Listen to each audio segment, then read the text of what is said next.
তাই আমরা এমন একটা নেতা বানাবো যে নেতা হিন্দু খ্রিস্টান জৈন পারাসি শিখ ইসাই গুজরাটি মারাঠি কুচবিহারি বিহারি বাঙালি সকলের কাছে যেন তিনি সম্পর্ক ভালো রাখতে পারে। কেন এটা হলো আমার মুহাম্মদ সাল্লাল্লাহু আলাইহি ওয়াসাল্লামের আদর্শ, এটা হলো আমার রাসূল পাকের আদর্শ, এটা হলো সাহাবাদের আদর্শ, এটা হলো ফুরফুরা দাদা পীর রহমাতুল্লাহ আলাইহির আদর্শ। জোরে বলুন সুবহানাল্লাহ। আর একটু জোরে হবে। চলে যাই, অসুবিধা হচ্ছে নাকি বাবু? ছোট ছোট করে বলছি। আমি তো ভাঙড়ের দিকে তো আসা হয় না, আর ভাঙড়ের দিকে জলসা খুব কম করা হয়। তবে আসা হয় না কি কারণে? এইরকম ওয়াজ করলে কি তো দাউদ করবে? লোক তো বলে ও তুলিস সর্বনাশ করবে, ওখানে এক করে আবার এখানে এসে আবার এক জ্বালাবে, ওই জন্য হয়তো করে না। কিন্তু আমি আপনাকে বোঝাতে চেয়েছি, লক্ষ্য করে দেখা যায় আল্লাহ নবী এক সময় দাঁড়িয়ে আছেন, একজন কাফের কিছু সংখ্যক কাফের আর বেদিন কাফের বেঈমান এসে আল্লাহ নবীকে বললেন, ও মুহাম্মদ সাল্লাল্লাহু আলাইহি ওয়াসাল্লাম, ওরা তো সাল্লাল্লাহু আলাইহি ওয়াসাল্লাম বলে না, যেহেতু আমরা ঈমানদার বলতে হবে। আল্লাহ নবীকে বললেন, মুহাম্মদ সাল্লাল্লাহু আলাইহি ওয়াসাল্লাম, তুমি একবার হিসাব করে দেখো, আমাদের এলাকায় অশান্তি হয়, ওরা রাস্তা দিয়ে বার হলে ছেলেরা টার্গেট করে মারার জন্য, আমরা বার হলে আপনার সাহাবীরা টার্গেট করে মারার জন্য, আমরা সকাল সন্ধ্যায় তো মুখ দেখা দেখি হয়, একই গ্রামে একই মহল্লায় থাকি, আমাদের এলাকায় অশান্তি হবে, এটা কি কখনো মেনে নেওয়া যায়? আল্লাহ নবী বললেন, কখনো সম্ভব নয়। তবে নবীকে বললেন, মুহাম্মদ সাল্লাল্লাহু আলাইহি ওয়াসাল্লাম, একটা নিয়ম করা হোক। কি নিয়ম? তুমি আমাদের ধর্মের ভিতরে আমাদের একটা গির্জা আছে, ওই গির্জায় 6 মাস তুমি নামাজ পড়বে, 6 মাস তুমি পূজা করে দেবে। আর আপনার যে মসজিদে নববী আছে, ওই জায়গায় আমরা 6 মাস ধরে ইবাদত করে দেব। আমার ভক্তরা তোমাকে দেখে অনেক খুশি হয়ে যাবে, আর তোমার ভক্তরা আমাকে দেখে অনেক খুশি হয়ে যাবে। তাহলে আমার শত্রু তোমাকে পেয়ে মহব্বত করবে, আর আপনার শত্রুরা আমাকে পেয়ে মহব্বত করবে। কখনো আমরা আর অশান্তি করব না। এটাই হলো সম্প্রীতি, এটাই হলো সম্প্রীতি। আল্লাহ নবী বললেন, তাহলে তোমাদের গির্জায় গিয়ে আমি পূজা করে দেব, আর তোমরা মসজিদে নববী এসে নামাজ পড়বে। এটাই করলে সমাজে শান্তি হবে। বললেন, হ্যাঁ। আল্লাহ নবী বললেন, এই বিষয়টা আমি এক্ষুনি বলছি না, আমি আগামী কালকে বলবো। কোরআন তার বিবরণ দিয়েছে। আল্লাহ নবী সকালবেলা ফজরের নামাজ পড়ে তিনি দেখা যায় বাড়িতে মোবারক, ঘরে মোবারকে আছেন, সাহাবীরা কেউ কখনো আসলেন না। তখন কিছু বেঈমান আর কাফেররা টুকটুক করে দরজায় আওয়াজ দিলেন, মুহাম্মদ তুমি বাড়িতে আছো? আল্লাহ নবী বললেন, নাম নাম, হ্যাঁ হ্যাঁ, তুমি যে বলেছিলে আমি সকালবেলা ফাইনাল বলবো, তুমি তাড়াতাড়ি বলো, আমরা বিধি ব্যস্ত হয়ে গেছি, আমাদের মন্দিরে গির্জায় গিয়ে তুমি পুজো করবে, তোমাদের মসজিদে আমরা নামাজ পড়বো, আমাদের এলাকায় আর শান্তি হবে না। আল্লাহ নবী যখন দরজাটা খুললেন, সঙ্গে সঙ্গে জিবরিল আমিনকে দিয়ে আমার আল্লাহ কোরআন নাজিল করলেন, ও মুহাম্মদ সাল্লাল্লাহু আলাইহি ওয়াসাল্লাম, ওদেরকে বলে দাও, কুলিয়া আইয়ুহাল কাফিরুন, হে কাফেররা তোমরা শুনে রেখে দাও, আমি তোমাদেরকে তো ফাইনাল বলিনি, আমি বলেছি সকালে বিষয়টা ফাইনাল বলবো।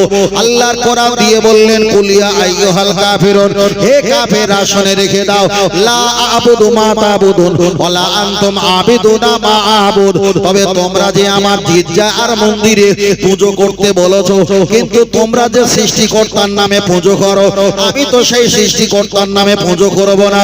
আল্লাহর কোরআন পরে বললেন, তোমরা যে আল্লাহ, তোমরা যে সৃষ্টিকর্তাকে মানো, আমি মুহাম্মদ সাল্লাল্লাহু আলাইহি ওয়াসাল্লাম আমি সেই সৃষ্টিকর্তাকে মানি না, আমি যে সৃষ্টিকর্তাকে ভয় করি আর মানি, তোমরা তো তার বিরুদ্ধে লক্ষ লক্ষ লক্ষ লক্ষ দেবদেবীর সৃষ্টি করেছো।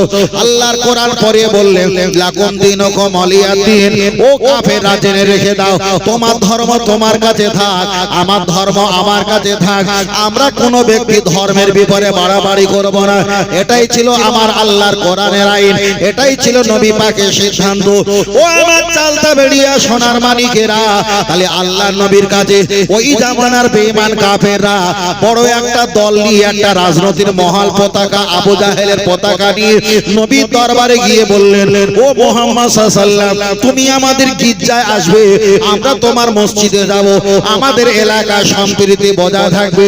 খোদ আল্লাহ বারণ করে দিয়েছে, না না, কখনো যাবে না, যাবে না, যাবে যাবে না। কিন্তু আমার আল্লাহ যদি নবীর পক্ষে এই রায়টা যদি না দেয়, যে নবীগুলো আনাবু ইসলাম মুআল্লিমান, যে নবীগুলো আমাদের শিক্ষক, যে নবীগুলো আমাদের রাহবার, সেই নবী যদি এত বছর ধর্ম পালন করেছে, তানার ভক্ত মুরিদ, তানা দেখা যায় সঙ্গের সাথে, আর তানার ফলোয়ার পৃথিবীতে কোটি কোটি কোটি কোটি ছেয়ে গেছে। দুটো মানুষকে খুশি করার জন্য, পাঁচজনকে শান্তিতে রাখার জন্য, আর 2 বছর 5 বছর নিজের গদিকে টিকিয়ে রাখার জন্য অন্য দলে গিয়ে, অন্য জায়গায় গিয়ে আপনি যখন ধর্ম ছেড়ে দিয়ে আর একটা ধর্ম গিয়ে যখন আপনি মাথা ঢোকাবেন, আপনার তো ঈমান আমল চলে যাবে। চলেন একবার আগিয়ে যাওয়া যাক। ফুরফুরা শরীফে মুজাদ্দিদ জামান দাদা পীর রহমাতুল্লাহ আলাইহি তিনি একটা ওসিয়াতনামা ব্যাখ্যা করে বলেছেন, ও আমার মুরিদেরা জেনে রেখে দাও, তোমরা পুজো মণ্ডপে যাবা তো দূরের কথা, তোমরা আপেল, নেবু, নাশপাতি, আঙুর, ডালিম, বেদানা, কলা, চটপটি, ঘুগনি, পাঁপড়, পেঁয়াজি, আলুর চপ, এইগুলো তোমরা পুজো মণ্ডপের উপলক্ষে কখনো তোমরা বিক্রি করতে পারবে না।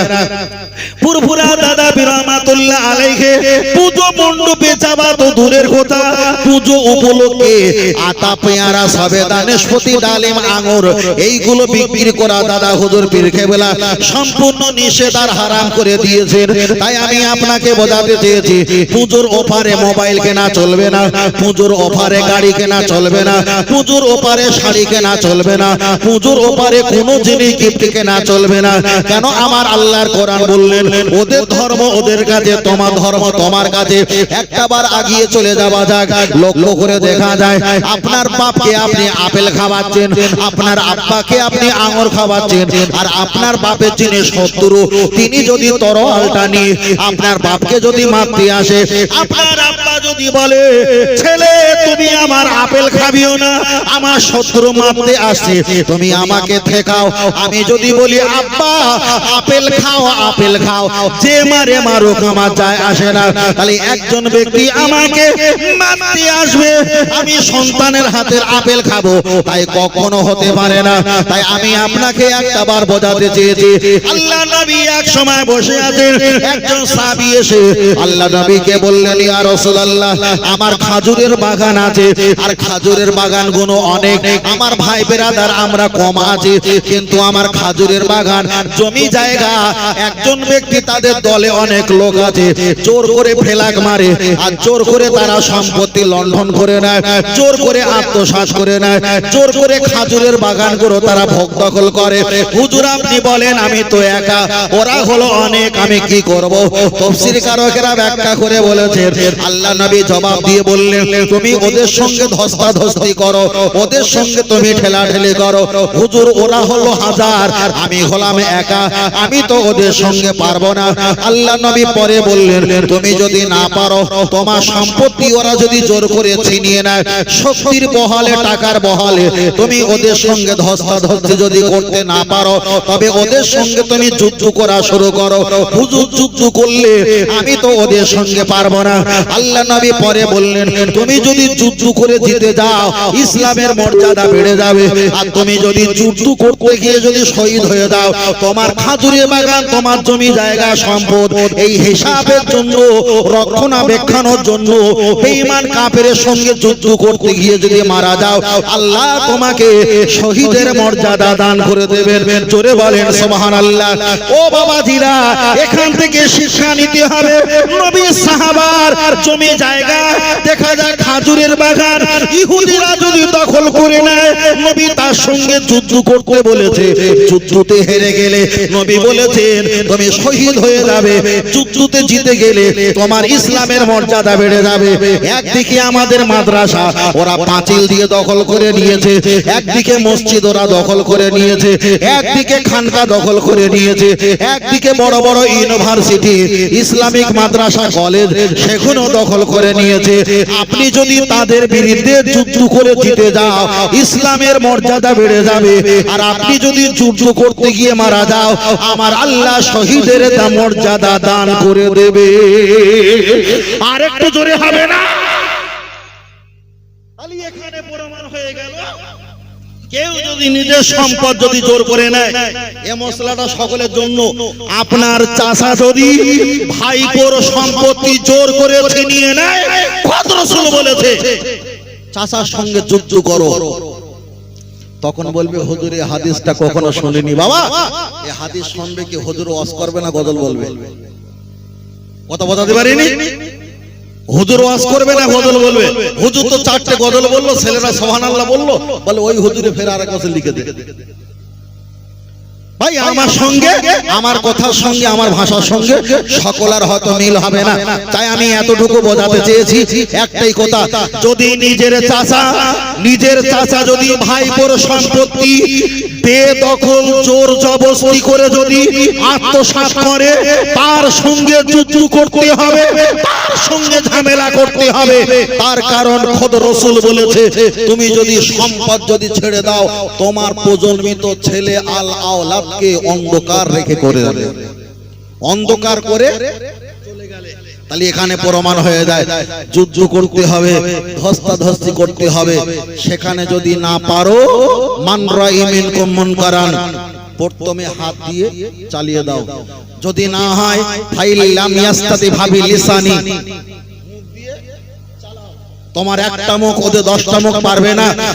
ফাইলাম ইয়াস্তাতি ভাবি কলবি, তুমি অন্তর দিয়ে ঘৃণা করো আমার চাচা বড় ফেরাউন, আমার চাচা বড় ইবলিস, আমার চাচা বড় জাহেল, আমার চাচা বড় লোভী, তুমি অন্তর দিয়ে ঘৃণা করো, অজালিকা আদাফুল ঈমান। এটাই প্রমাণ হবে তুমি একা রোগা পাতলা ছোট বালিকা হতে পারো, কিন্তু বেঈমান হিংসুকের সঙ্গে আপোষ করুনি, এটাই হলো তোমার ঈমান। জোরে বলে, আর একটু জোরে হবে না? আমরা একটি কথা বারবার করে বলি, আমাদের সম্পদ আমরা ফিরিয়ে নেব। আমাদের দলে যদি কেউ না থাকে, আমাদের দলে আছে একমাত্র মহান সৃষ্টিকর্তা আল্লাহ। আর একটু জোরে বলেন, আর একটু জোরে বলেন। তাই নবী বলেছেন, সাহাবীরা জেনে রেখে দাও, পৃথিবীর মানুষের যেখানের জ্ঞান শেষ, আমার আল্লাহর জ্ঞান ওখান থেকে শুরু।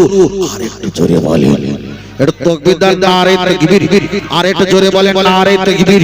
আর একটু জোরে বলেন, নারে তাকবীর। চালতা বেড়িয়া উত্তরপাড়া মহান ইসাল্লে সব নারে তাকবীর। এতক্ষণ ওয়াজ করেছি, দরুদ শরীফ পড়ানো হয়েছিল, এখন হয়নি। তার কারণ আমরা এখন মেজাজে আছি, তাই না? মেজাজে আছি, তাই একটু হতো কি ভালো, তোমরা হয়তো সোনা কিনেছো 30,000 টাকার, কিন্তু তোমরা সেই লাল কাগজে সোনা নিয়েছো, একটা ভালো প্লাস্টিক কাগজ নিতে পারোনি। তাই এসব মাল করতে গেলে না 10 বার ভাবতে হয় ভাই। তার মানে কম দামে কিনে মজা বাড়ি ফিরে গেল সোজা। কথা বুঝতে পেরেছেন ভাই? এখন কন্টেস্ট, সব জিনিসের কন্টেস্ট না, ওয়াশ করা কন্টেস্ট, সাউন্ড কন্টেস্ট, ক্যামেরাও কন্টেস্ট, মোবাইল কন্টেস্ট, ভিভো বলে আমার দেখ, ওভো বলে আমার দেখ, স্যামসাং বলে সব তো কন্টেস্ট। এখন কন্টেস্ট আমরা চলতে হবে। পাশের খেতে হয়েছে এক বিঘায় এখন 50 বস্তা আলু, আর পাশের বিঘা যদি 40 বস্তা হয়, সেও কন্টেস্ট করবে তো, করবে না? নাকি সে শুয়ে থাকবে? সে বলবে আমাকেও বাড়াতে হবে। তবে সবাই বেড়েছে, মানে আমাদের ভারতবর্ষের ভিতরে এইটা মনে হয় আর বাড়েনি। কথা বুঝতে পেরেছেন? তাহলে একবার দরুদ শরীফ পড়াই, দরুদ শরীফ আল্লাহুম্মা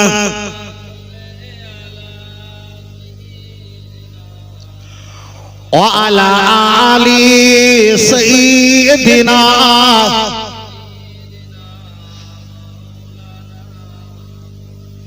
সাল্লাল্লাহু আলাইহি ওয়াসাল্লাম।